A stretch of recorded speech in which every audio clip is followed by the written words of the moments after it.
واصبر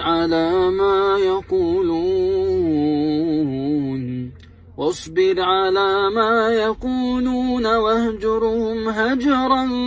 جميلا وذرني والمكذبين أولي النعمة ومهلهم قليلا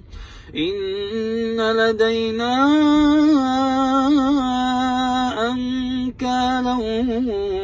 وجحيما وطعاما ذا غصة وعذابا أليما